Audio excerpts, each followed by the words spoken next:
So, hey everyone, welcome back to Self Worth School. We are back in session. I'm super pleased to be with Amy Sanders today. Hey, Amy, thank you for coming on the Oh, podcast.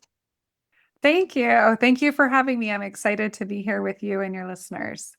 Thank you. Now, your story is like incredible from where you like were and what you built since and where you are now. Can you tell us a little bit about yourself and how you came to specialize in what you do now?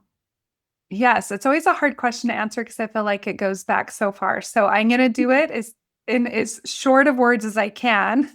That's all right. But what has brought me here was obviously how things started for me as a child. So as a child, I was in a very religious family that was within the culture, within the religion, within the city that I grew up in. Women were taught that essentially we don't really have any power. Our power lies in making sure that men are taken care of, they are served, they are anything and everything that they need, that we say yes. And so what that did was, and it was a very unhealthy childhood, it was. And what that did was teach me that I didn't have a voice, that I didn't have worth, and that my worth was in making sure men are happy. And by Mm. the way, I love men. I don't want to sound like I don't. But that was how I was raised. And what that did was, first of all, I was scared to ever speak up, which is why I think I like doing podcasts now, is because I feel like I have a voice now and I can speak it. And if people don't like what I say, then whatever. But here I am expressing myself. But what that did was led me into a really unhealthy marriage. I said yes to a man after 3 weeks of dating. Wow. Yes, 3 weeks. And I knew that I shouldn't. I knew that it wasn't right for me. I saw all the red flags, but his, or I don't even know how he asked my dad, because when he asked my dad for my hand in marriage, I was literally on a date with another guy. But he asked my hand. Literally, this is what I'm saying is Crazy. it's crazy town. And I said yes because when I left him on his knee, because I mean I was blown away. I was like, what in the world is Yeah. happening right now? It's been 3 weeks.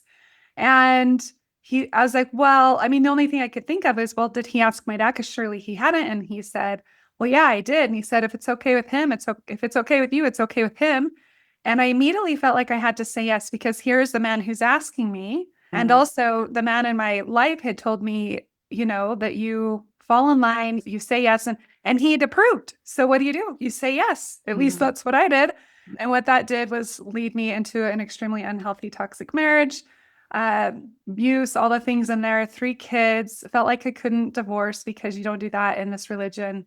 And finally, after 11 years, and my oldest kid was 8, my youngest kid was 4, it was them who got me out, because it was like, I didn't want them to repeat the same pattern that I saw myself doing. And I had talked to people within our family systems, my family and his, and it was a pattern. And I thought, well, I can't imagine my daughter living the Mm. way I'm living and accepting Mm. it.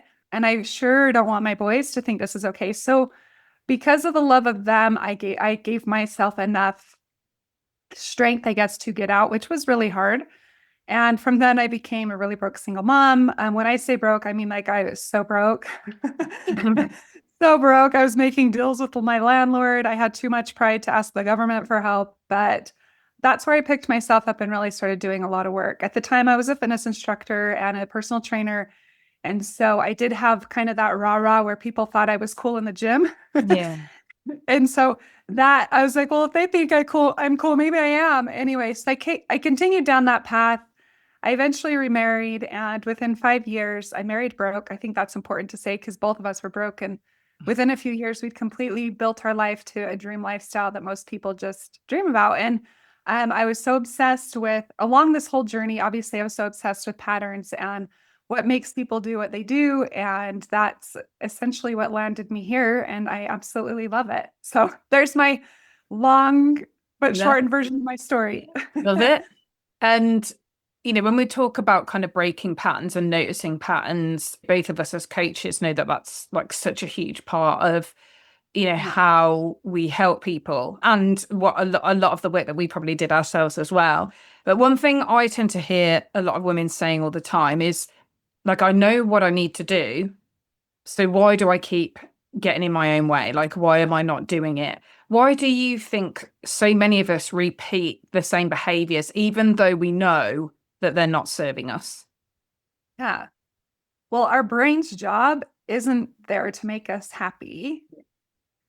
It's there to keep us predictable, right? And so if our brain does anything out of the ordinary, something new, it's going to freak out. It's going to be like, why are we doing this? So we do the same thing because even though we consciously want something different, healthy relationship, thriving business, whatever it is, our brain is going to come back to what's familiar. And unfortunately, that is our patterning. It's how we were raised. And that doesn't necessarily, depending on how we were raised, means however healthy we are, right? So Mm.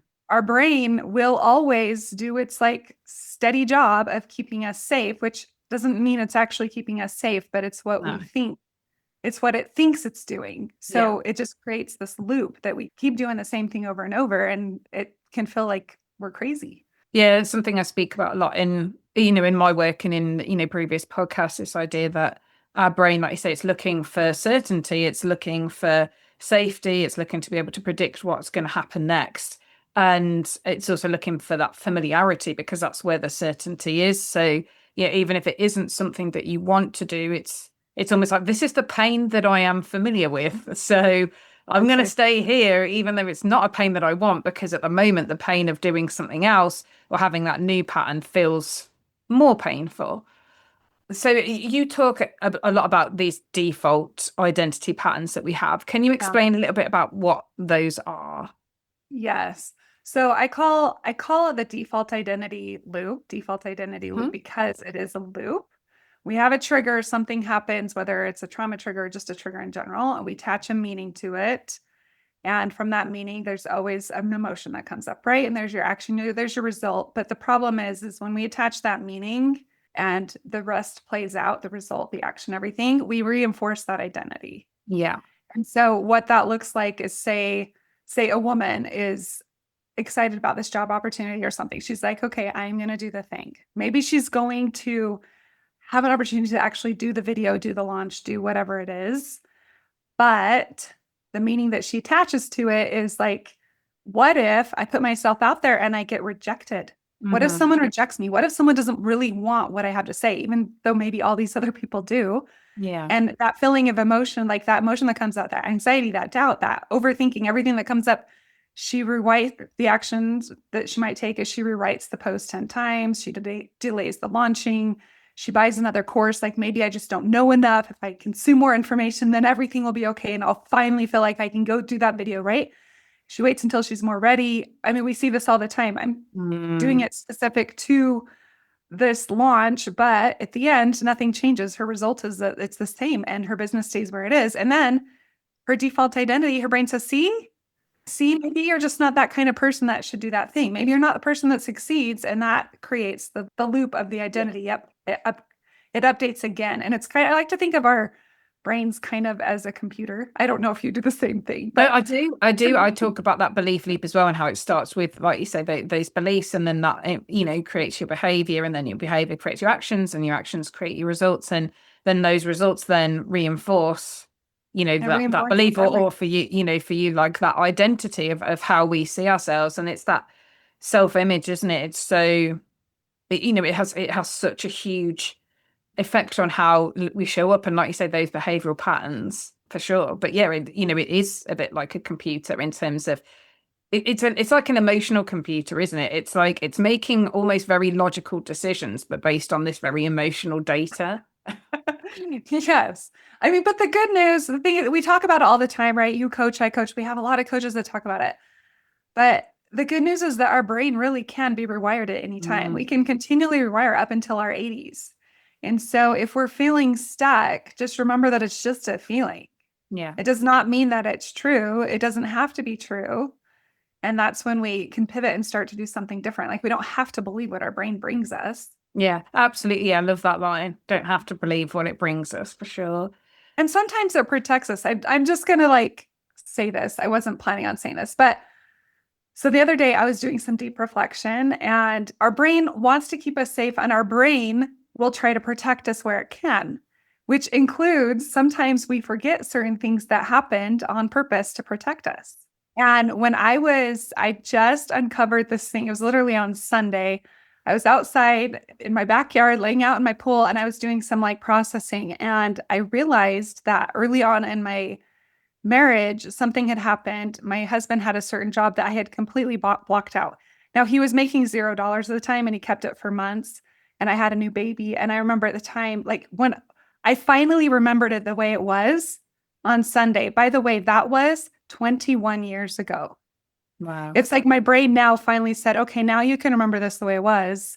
This Mm. is how this was, and this is why you were so resentful. But it's like I had tried to believe something different because surely, I'm not telling the whole story here, but surely that couldn't be what I thought it was. But guess what it was? And that was protecting Mm. me. So then I was fascinated on Sunday and I like brought it to my husband. I'm like, I cannot believe this. And I've been carrying this and I positioned it differently just to protect me because at the time I was 24. At Mm. 24, I needed to believe that I could keep going in this marriage, you know? So it was just so crazy. But anyway, that can happen to us. And there's nothing wrong with it. It's just that we're human and we're trying to protect ourselves. Our Yeah. brains do what they can, they're trying to do the best job they can. Yeah. And I also love the thing that I heard. I don't know if whether it was part of my NLP training or something else, was around the idea that your brain as well, it doesn't like things that are unresolved. So Mhm. even, so this sense of sometimes when we get stuck in these patterns or loops or we go through these things and we're like, no, I don't like that. I'm just going to like suppress it, push it down. It will only do it for a certain amount of time because it doesn't, it likes to kind of, I guess it comes down to that certainty thing again. It's looking to say, this is what happened. This is what it meant. Now we can file that away. Now it's done. So when we don't kind of get that, it tends to bring it up. And that's why, we can be doing something completely innocuous or maybe it seems like unrelated to what we're doing, and those kind of like thoughts or like when you have like those those things that pop up like when you've done or said something embarrassing or a fail and you're like, oh god, why are you thinking about that now, brain? Like, why are you bringing this up? I don't want to think about it. And it's because it kind of falls away, it files it away a little bit, but then it's like, no, no, no, we haven't solved this. We haven't processed this. We haven't, made sense of this yet. So I'm just going to bring this up right now. And that's why Yeah. a lot of women kind of get stuck in this like unresolved things or having these memories where they're kind of beating themselves up about things or they're using it as evidence, to show why they can't do something because rather than processing it and maybe doing some of that deep reflection like you have and kind of accepting it for what it is or processing it into what it actually is, we push it down, we suppress it until the brain kind of goes, oh wait, hang on, we haven't resolved this yet. Wait, it's 21 years later and you're ready to see what really was happening Yeah. here. And You're it like, thanks for started the like lesson. yeah, seriously, here it is. And it started because I was thinking about my daughter, she's an incredible human, but like it was the craziest thing. And all of a sudden I was like, oh my gosh, what in the world? How did I not believe that? Why did I suppress that? And it made sense. It was like trying to stay with this net. But it's incredible that your brain will do that. And like even as a coach, even as a professional in this, like it's still happening to me all the Yeah, time. yeah, And absolutely. so But it's we're not amazing. immune to it. We're just more aware of it, maybe Yeah. sometimes in the moment when it's happening. But like I say, Yeah. it's that protective mechanism, isn't it? So, what are some of the common patterns that you see in women? So, you've mentioned the one about kind of like launching or putting yourself out there. Are there any other patterns that you tend to notice? And how can someone start recognizing their own patterns without judging themselves? Because I think that's another Yeah. another Oh, kind of that's huge. There are so many patterns. I can rattle off a bunch. I'll just, yeah, we'll go for it. just we'll just see where they go. Yeah. There's the prover, the woman who feels like all of her worth comes from accomplishing things. Mhm. And so she's always overworking. She's always feeling like nothing is ever enough. Whatever she does is never enough. She has a really difficult time resting, just taking some time for herself. She's like, it feels anxiety. Like that's not okay. She needs to be working. She needs to be proving. And self worth is in the productivity. Yeah. And so for her, she needs to learn or see like, stop doing something for, I don't care how long, 10 minutes, 30 minutes and just be with yourself and see that it's okay. It's okay to do nothing. In fact, energetically, like with feminine energy, like we can actually accomplish more by doing nothing and allowing Yeah. things to start happening. And so that's the prover. There's also the woman who wants to perform because she believes that if she is liked, if people like her, then she's okay. So, and that's the people pleasing. I mean, I think I've I've been guilty of probably all of these, but especially those two. It's Yeah. people pleasing, making sure that people like you. You have really weak boundaries. You say yes when you know that you're supposed to say no. You're losing yourself in relationships and giving way more than you have to because you think that if you're liked, then that means that you're okay, that you're worthy. So with her, it's just learning that you're worthy anyway. With all of them, it's you're worthy anyway. We were born worthy. We don't look at a little kid and be like, oh, they have to do all these things and then we'll like them. They have to Yeah. accomplish all of this. And then I might give you like your treat. It's like we love them anyway. And we need to do the same for ourselves. I see a lot of women trying to be perfect, the perfect person. If I do it perfectly, then I won't be judged. People will see that I am like up here, right? And really, that's just protection. So Mm. she's going to procrastinate. She's going to analyze everything, analysis paralysis before she actually moves. She's editing the video a million times, then she doesn't even post it, right? It's still not good enough. One thing I learned about perfectionism that I've carried with me over the years is that C minus effort, like C is good degrees, right? But the same goes for C minus effort. Like there's people making a ton of money out there, a ton of people that are super successful that are really only doing like a C job, but they're just doing it. Yeah. So maybe do better than a C job. Maybe we go for a B, but if you're always striving for that A and it's like you never feel Mm. like you do it good enough, then you're wasting your time. She's scared of launching. There's women that are more controlling. They're trying to control everything. If I control everything, then I stay safe. I see this a lot in like women that have had a lot of abuse. It's control because they felt so out of control in their life. And now that they have it, the control feels like certainty. Yeah. So they Yeah. might micromanage. They might have hard time delegating. They might Mm. feel a lot of anxiety. Anyway, there's a lot of these that I see. I could keep going, but Yeah. Yeah. No, no, no. yeah, Like I say, you mentioned so many that I think people will see themselves in, and lots of patterns as well of things that have come up, on the podcasts before as well. And I think one thing that I loved, that I know we're both kind of super on board with, is this idea of awareness, because, awareness needing to come first, and how important it is that we have that awareness before we try and change anything. So, we might have an idea that, we're not showing up in the way that we want to, or that we keep noticing that we are doing the same things, we're ducking out in the same way, we're kind of having the same results, we're telling, we're hearing the same things in our head. I know we're both on board with the fact that awareness, becoming aware of what those things are, identifying the types of patterns that you're on about in terms of, right, am I proving? Am I people pleasing? Am I, perfectionist? Like, where is this all coming from? But what comes next after awareness? awareness. Yes. Alignment. So awareness, we become aware and it is the first step. But women are so aware. I think women are like more aware than men, right? We're aware of everything we're doing wrong, but awareness is good because we're aware. But then what? If we don't move from alignment, then we just stay stuck in awareness. We can feel crazy, like I'm aware, but nothing changes. So when it comes to alignment, it's basically tapping into yourself. It's taking yourself away from your brain. Like your brain's going to always try to keep you safe, right? It's going to bring up all of the reasons why you shouldn't do the Yeah. thing or why you should do the thing. But when it comes to alignment, it's like, is this actually good for me? Do I actually believe this? It's where you step back and tune into your heart and into your gut because that's your internal knowing. And I am a spiritual person. I believe that we have all the answers inside of us. We search outside of us for the answers, but a lot of Mm. times they're just right here. We just need to pause long enough to listen. And so if we look at like, okay, so say an opportunity presents itself, how do I actually feel about this? If there's any kind of icky energy, any kind of anything, then question it Yeah. and ask from a place like, why am I feeling this way? And is this truly good for me? But going all the way back to when my first husband was on his knee proposing after 3 weeks, my entire body was alarming. Like my entire thing. My heart was pounding, not because I was excited. My gut No. was in complete knots. I felt like I was going to throw up. My head was going to explode. That is my body saying, no, run, no, don't do this, don't do this. And I completely disregarded all of it.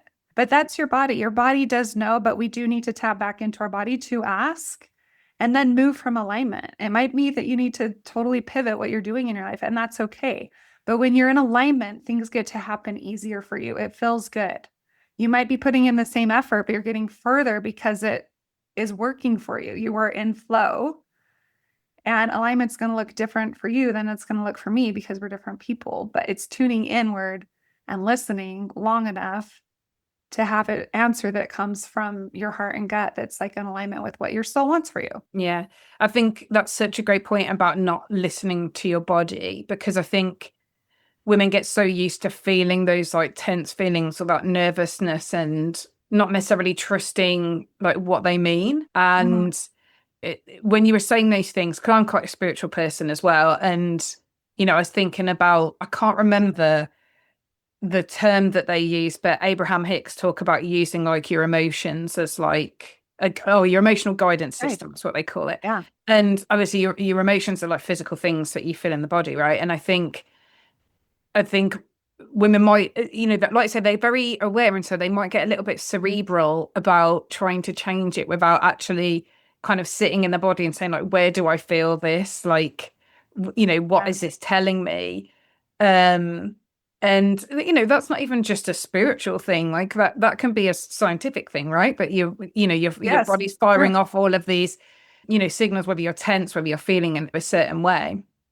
And I think as you said, if women quietened themselves and listened a bit more to their body and about where they're feeling things. I saw a great reel yesterday that just randomly popped up in my feed about a woman saying, if you feel it here, it's this. If you feel it in your, throat, it's sadness. If you feel it in your head, it's anger, and I Mhm. think that actually taking the time to think about, how do I actually feel about this decision? Because there's a difference between being nervous about something, and not sure if it's going to work versus like feeling like a real kind of block against something in terms of your intuition, isn't there? Yeah. And I love that. Your body knows. You just need to listen. We just need to pause long enough to listen. And the third thing I talk a lot about in my work is abundance. People Hmm. chase abundance, right? Like it's out there. When I make X number of dollars, or when I get the house, or when I have the relationship, whenever, like, I'm going to feel abundant. But I like to say, no, you feel it now. You feel it every day, and you feel it now. And when you are aligned, when you become aware, first step awareness, but then once you're aligned, and you're moving from alignment, you can attract all of the abundance, but you come at it from a now place. You imagine yourself, if you have the dream board or whatever, you can imagine that now, doing like the mindset work that way. But also, where in your life do you feel abundant now? Are you looking and listening to that? Because as you do, you're going to attract more of that. Yeah. I love my yard. My yard is so beautiful. I love it. I'm a total plant person. I go check my flowers every single day. Honestly, more than once a day, I go check everything out. But I feel so abundant in those flowers and those Mm. plants. And it's an easy thing to do, right? But when I'm in there and I feel that joy and I feel like that openness, that's abundance. But when you do that, you give yourself an opportunity to attract more of it from different Hmm. places. Like when you appreciate even the small things, the big things can come. And so I like to teach all three together, because as you're using all three, it's like your life, essentially my life. That's why I teach it. It's like my life totally changed. And that's what I want for everyone else, is like we can have what we want from a place of love, openness, gratitude. Yeah, absolutely. And part of that is, like you say, noticing where you are abundant now rather than putting that to side, say that's not enough. Yeah, but what about this, this area of my life? Yeah, I'm completely on board with that for sure. So, podcast is about self-worth, and we've touched on that in terms of some of the patterns that have been coming up. But what do you see as changing when we do start trusting ourselves and start, instead of acting from that old conditioning, old pattern, starting to kind of break free from that stuff? Yeah. The first thing that comes up for me is deep self trust. When you are able to, when you're doing these things, when you're doing this work, you start to trust yourself. And when you trust yourself and you deepen that trust, the love for yourself also grows. And that's where self-worth is, right? When we can trust ourselves, when we can love ourselves, when we can hang with ourselves and be like, you know what, I like you, you're pretty cool, then you're doing pretty good. And so for me, that's where everything comes back to is love. Like, are you feeling open toward yourself and also other people? Are you trusting that you've got your own back, that you actually can make this decision? You don't have to ask 10 people, like, because you are tapping into your body and out of your mind and out of what everyone else thinks, like, what's best for you and you move from that place. Yeah, it's such a powerful point when you get there. And sometimes, you're not there 100% of the time. I think self-worth means different things to different people, but for me, Yeah. it's about kind of, as you've spoken about already, seeing like inherent value in yourself, hugely around kind of self-trust as well. And it's knowing that even if like self-worth doesn't mean like you're always gonna make the right decisions, but you will back yourself on the decisions. And if things don't go wrong, you trust yourself to know that you're worthy and capable of figuring it out, and that like you say doesn't mean anything about you. um Um, so if somebody listening realizes that they're stuck in a pattern that's keeping them small, what's the first step that they should take? Like, what's one thing that they could do, like a practical action they could do yeah. this week, if you were setting them some homework to start interrupting that pattern? Yeah. Question it. So when something happens and you see yourself on the loop, question whether or not it's actually true. Just ask yourself. I like to think of it as a platter. Like, okay, so if you have some thought come up, if you have some feeling come up, question why, and then decide, do I believe this? If you do believe it, question why again and keep Mhm. questioning, just unpeel it. But if not, then like, what can you believe instead? Like, what can you start to think of instead? What's going to help you out of that? And a lot of times it's simple. It's just something more positive, or it's, I'm capable of doing this because it might be like a bridge thought. It might be Mhm. something yourself, but it's just like stopping yourself in your tracks enough to pause and be like, okay, yeah, no, I don't have to. I can do something different. Yeah. I mean, we've already said it, but it's also like when you do when you do stop, check in with your body. What's your body Mhm. saying? Yeah. And we always ask our guests as well for like the main takeaway. So if people listening to this lesson today, if they remembered nothing else, if they took away just one kind of key message, what would you want that to be? It's going to sound a little different than what we've talked about, but it does work, I promise. I would say like I love saying the cave you fear holds the treasure you seek. And what I mean by that is that everything we've talked about is like when we're moving forward and something feels uncomfortable or scary because our brain's telling us it is, that's the cave. Yeah. But you have to go through that cave. You have to go through the dark, scary time of like, what's going to happen when I do something new, when I choose something new, when I set the boundary, when I say the thing, whatever it is. But on the other side of it, you feel amazing, amazing, and that's your treasure. You have to go through the cave to get the treasure. So the cave you fear holds the treasure you seek. Just trust that, yes, you have your own back and that you are worthy of all the desires that you have and they're available to you. You just have to trust like the next step. Just keep going. Yeah. Awesome. Thanks, Amy. Tell us a little bit about where people can come find you, and tell us a little bit about the mirror as well, because you were telling me about that in Yeah. our little chat that we had, and it sounds like awesome. But yeah, tell us about your new book. Fill us in. Yes. Where can people find out more about you? Yeah. So my website is just amysanders.co. So that's where everything is. But I do have a product I call the mirror. And the mirror is the coolest thing I've ever created of like in this entire and everything I've created over the last 20 plus years is the coolest thing. And this is why it sees your patterns in real time. And it doesn't matter who you are, we're all different. It sees your specific patterns because you do have to take an Enneagram test and a human design assessment.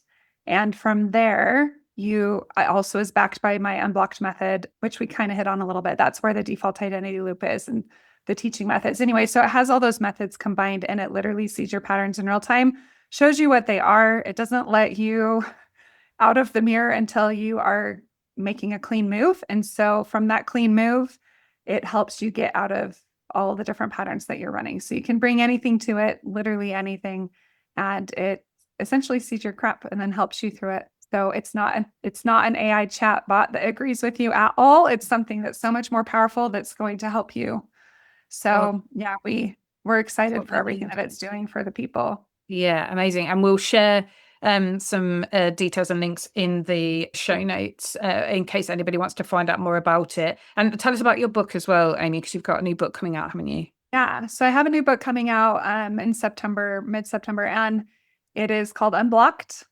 See it, shift it, become magnetic, which is the three A's: alignment or awareness, alignment, and abundance. And so that's what the new book is. And it's about all of this stuff, all this good stuff about seeing your stuff and learning how to move past it. And yeah, we're excited for that too. Awesome. Thank you so much for coming on Self-Worth School and being our guest teacher today, Amy. Like I say, we're so aligned in what we teach, and it's just, yeah, a pleasure to hear of somebody, helping, women to get unstuck or unblocked, I should say, in the way that you do. So thank you so much for coming on and sharing your story and your wisdom with us. Yeah, thank you. It's been an honor. Thanks for having me. There you go, peeps. I hope that you enjoyed that conversation and that episode.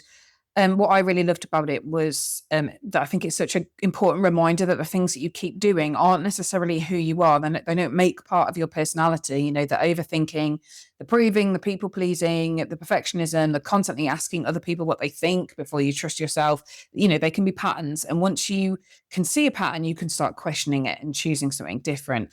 And that's so much of what self worth means to me. Not believing that you're going to get every decision right, but trusting yourself enough to make the decision, back yourself, and know that you can handle what happens next. If you want to find out more about Amy and what she offers, including her free resource, The Mirror, and about her new book, Unblocked, then all the details are in the show notes. And if this episode made you recognize a pattern of your own, please send it to me. Let me know. Tell me what you spotted. I really genuinely love hearing what these conversations unlock for you. And as always, if Self Worth School is helping you, please do consider leaving a review on Spotify or Apple, or sharing this episode with another woman who needs it, and help more people find us too. But I'll see you next time for another lesson in becoming your happiest, most confident self. Have a great day.